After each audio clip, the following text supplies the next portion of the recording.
Ils étaient encore en vie, mes parents, et déjà mes enfants se disputaient l'héritage.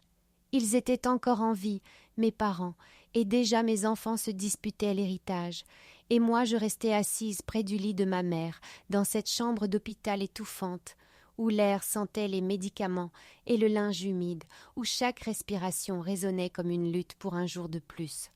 Je tenais sa main, sèche et légère comme du parchemin, et j'essayais de lui murmurer quelque chose d'apaisant, même si ma gorge était serrée.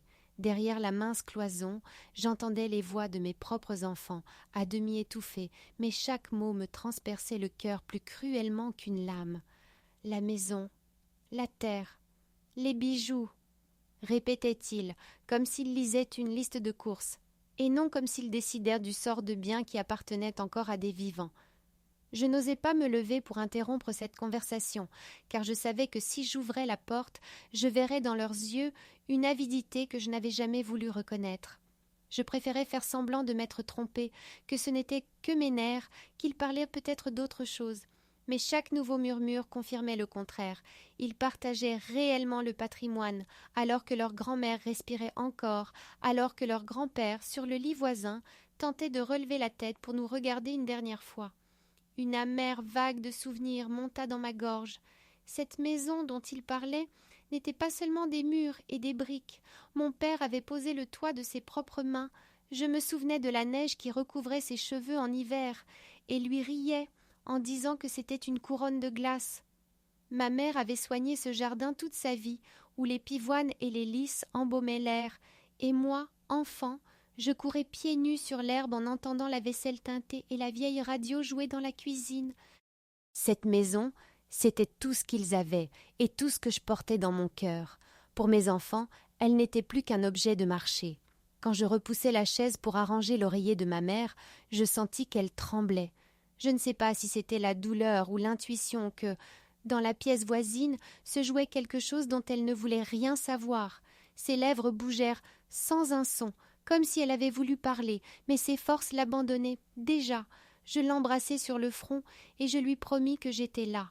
Mais au fond de moi, je savais que je n'étais pas capable de la protéger de ses propres petits-enfants, qui ne savaient plus attendre que le temps naturel de l'adieu arrive. Chaque froissement dans le couloir se plantait dans ma conscience comme un reproche. Ma fille riait brièvement, nerveusement, et mon fils lui expliquait quelque chose au sujet des papiers et du notaire. Au même instant, mon père toussa lourdement et tenta de lever la main, comme pour appeler quelqu'un, mais aucun mot ne franchit ses lèvres. Je me tournai vers lui et vis ses yeux remplis de larmes et de désespoir, lui qui n'avait pas pleuré depuis des semaines. Et je compris qu'il entendait, lui aussi, chaque mot. Je ne sais pas si l'on peut mourir le cœur brisé, mais à cet instant, j'étais convaincue que mes parents vivaient exactement cela. Et moi, leur fille unique, j'étais assise entre eux, incapable d'arrêter mes propres enfants. Je ne sais pas si l'on peut mourir le cœur brisé, mais à ce moment-là, j'étais certaine que mes parents vivaient précisément cela. Et moi, leur fille unique, j'étais assise entre eux, incapable d'arrêter mes propres enfants. Je me souvenais que, quelques années plus tôt, dans cette même maison pour laquelle on se disputait aujourd'hui, régnait le rire et l'odeur du pain tout juste sorti du four. Ma mère se levait toujours la première, avant même que les coqs ou le réveil ne troublent le silence. On entendait le grincement des vieilles portes, le froissement de son tablier, puis le bruit des casseroles et son léger fredonnement.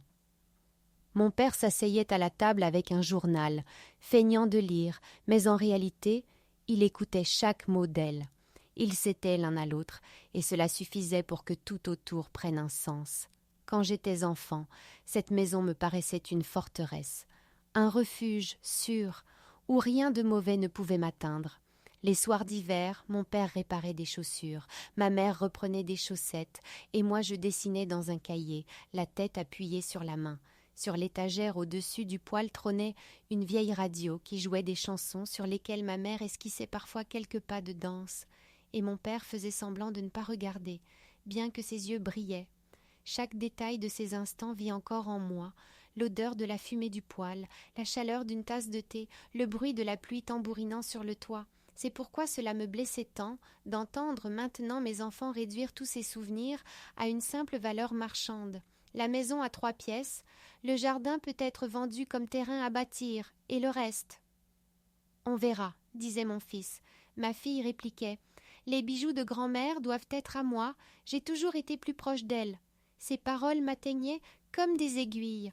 Je ne comprenais pas à quel moment nous avions perdu l'essentiel. Était-ce moi qui les avais mal élevés? Ou bien le monde les avait-il changés à ce point? Je tentais de faire revenir en mémoire les instants où, petits encore, ils couraient dans ce même jardin, trébuchaient dans l'herbe et riaient aux éclats. Ma mère leur tendait les bras, essuyait leurs genoux écorchés et leur donnait une tranche de pain beurré. Comment pouvait-il oublier? Comment pouvait-il ne pas sentir que chaque recoin de cette maison respirait l'histoire et le sacrifice? J'ouvris la fenêtre de la chambre d'hôpital pour laisser entrer un peu d'air frais. Du couloir me parvinrent à nouveau leurs voix disputant. Ils ne cherchaient même plus à chuchoter. « Si nous vendons la terre, j'aurai de quoi rembourser mon crédit, » disait mon fils. « Et moi de quoi acheter la voiture que j'attends depuis si longtemps, » ajoutait ma fille. Et moi, je sentais quelque chose se briser en moi. Je regardais mon père. Son visage était pâle, ses yeux à demi clos. Je ne savais pas s'il dormait ou s'il feignait seulement, pour ne pas avoir à écouter. Ma mère, elle, bougea légèrement la tête et murmura quelque chose d'une voix si faible que je distinguai à peine les mots. « Ne vous disputez pas. » Je vous en prie. Mais eux ne l'entendirent pas. Leur querelle couvrait tout, même les ultimes supplications d'une femme à l'agonie. Et c'est alors, pour la première fois, que j'ai pensé que peut-être c'était à moi d'élever la voix, que si ce n'était pas moi, personne ne leur rappellerait qu'ils restaient les enfants de ces 2 êtres qui luttaient encore ici pour chaque souffle. Mais le courage me manqua. Ma gorge était serrée, mon cœur battait si fort que je craignais qu'il n'éclate d'une seconde à l'autre. Quand je rentrai chez moi, après la visite à l'hôpital, je m'assis dans la cuisine vide et je regardais de vieilles photographies. Sur l'une, mon père tenait une pelle à la main. Sur une autre, ma mère portait un panier de pommes cueillies dans le jardin. Chaque image était pour moi un trésor, et désormais je savais que, pour mes enfants, ce n'était que des bibelots qu'on pouvait enfermer dans un carton et mettre en vente. Quelques jours plus tard, nous nous retrouvâmes tous dans cette même maison. Mes parents vivaient encore, mais mes enfants parlaient déjà comme s'ils n'étaient plus que des ombres. Mon fils décrivait des projets de rénovation, le partage des pièces, les profits possibles de la vente du terrain. Ma fille élevait la voix, exigeant qu'on commence par partager équitablement les bijoux. Je me tenais au milieu comme une étrangère, écoutant l'un et l'autre transformer le nid familial en simple inventaire d'objets. À un moment, mon père, allongé sur le canapé, couvert d'une couverture, releva la tête. Ses yeux étaient pleins de larmes. Il ne dit pas un mot, mais son regard vers moi suffisait. Je savais qu'il entendait tout. Ma mère tentait de contenir le tremblement de ses mains en tenant une tasse de thé. Mais son regard se perdait au loin, comme si elle refusait de croire que ses propres petits-enfants pouvaient agir ainsi. Je n'en pus plus. Je leur dis d'arrêter, qu'il était encore temps, que leurs grands-parents étaient là et entendaient chaque mot. Mais ils répondirent seulement que il fallait être pratique et qu'il valait mieux régler les affaires tant qu'on le pouvait. Mon cœur se serra comme dans un étau. Je regardais mes parents, qui nous avaient donné toute leur vie, et mes enfants, incapables d'attendre un instant de plus. Mon père se taisait de plus en plus souvent, fixant la fenêtre comme s'il voulait fuir tout ce qu'il entendait. Dans ses yeux, il y avait de la résignation, mais aussi quelque chose d'autre, une douleur qu'aucun mot ne pouvait traduire. Ma mère, elle, s'efforçait de maintenir une apparence de normalité, posant des questions sur la météo, le déjeuner ou sur les roses du jardin, avait-elle déjà fleuri. Mais chacune de ces phrases se perdait dans l'air lourd, saturé par les disputes de mes enfants. Un après-midi, mon fils entra dans la chambre et, sans hésitation, s'empara de la montre de son grand-père posée sur la table de chevet. « Elle devrait être à moi de toute façon », lâcha-t-il froidement. Les doigts de mon père frémirent, comme s'il voulait retenir cette main, mais la force lui manquait. Il ne fit que regarder, et dans son regard il y avait un reproche plus lourd que tous les mots. Ma fille, pendant ce temps, ouvrit le placard où ma mère gardait ses vieux colliers et ses alliances. Elle les faisait passer entre ses doigts, évaluant lesquels valaient plus, lesquels valaient Moi, je restais figée, comme paralysée. Je voulais crier, je voulais leur arracher ces objets des mains, mais je savais que ce n'étaient que des symboles de quelque chose de plus grand, leur cupidité, leur impatience.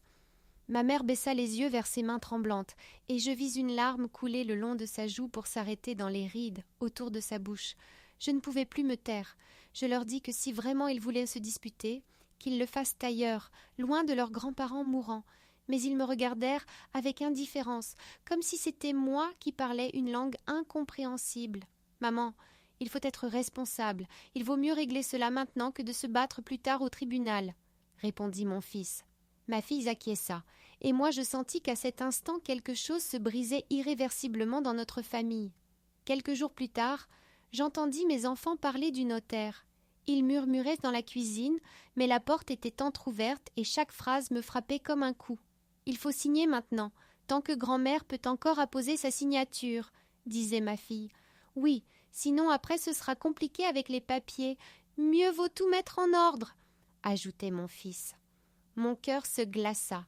Il voulait vraiment contraindre ma mère à s'occuper d'un testament dans les dernières semaines de sa vie, comme si sa souffrance ne suffisait pas, comme si chaque respiration n'était pas déjà un combat.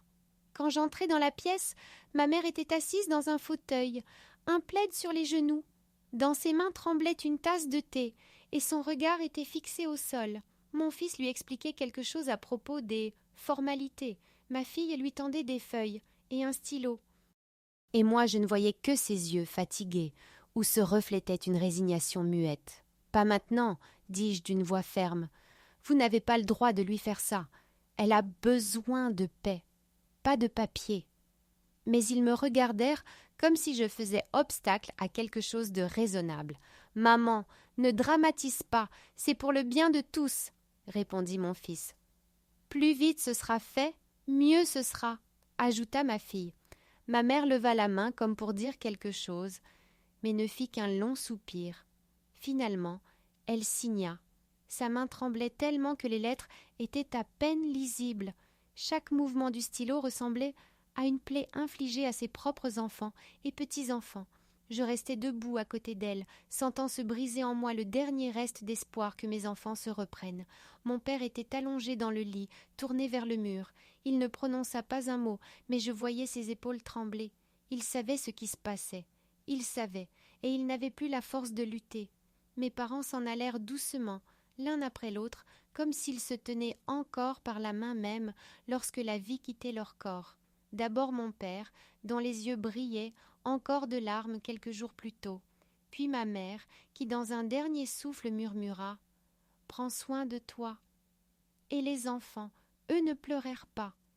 Le jour même, ils commencèrent à fouiller les armoires, à ouvrir les commodes, à empiler des affaires. Je restais dans l'embrasure de la porte et je regardais ma fille glisser dans son sac les colliers de ma mère, tandis que mon fils fouillait les papiers en répétant qu'il fallait transférer le terrain au plus vite. C'était une scène que je n'aurais jamais voulu voir.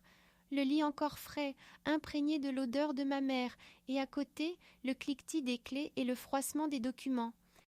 J'essayais de les arrêter, je leur dis qu'il fallait un moment de deuil, qu'il fallait respecter le silence après le départ des grands-parents, mais eux étaient déjà ailleurs, leurs pensées fixées sur l'argent, le partage, les bénéfices. Chaque mot que je prononçais rebondissait sur eux comme contre un mur. Quand la maison se vida, je m'assis seule dans la cuisine. Sur la table se trouvait la vieille sucrière, dans laquelle il y avait toujours un peu de sucre pour le thé. Je l'ouvris et je retrouvai cette même odeur que dans mon enfance. Les larmes coulèrent sur mon visage, mais avec elles vint une étrange chaleur. Je compris que tout ce qui compte vraiment ne se mesure pas en bijoux, en terre ou en argent. Ce qui restait en moi, les souvenirs, les images, les voix de mes parents, personne ne pouvait me l'enlever. Je regardais la photo posée sur le buffet. Mes parents, jeunes, souriants, se tenant par la main. « Une maison sans amour n'est que des murs », murmurai-je. Et à cet instant, je sentis que, même si mes enfants m'avaient trahi, moi je pouvais sauver la mémoire. Je pouvais faire en sorte que leur histoire ne disparaisse pas dans des papiers et des disputes. J'éteignis la lumière et je traversai encore une fois toutes les pièces. Chacune d'elles était pleine de silence, mais ce silence n'était pas vide. Il portait en lui un amour que personne ne pourra jamais vendre ni partager.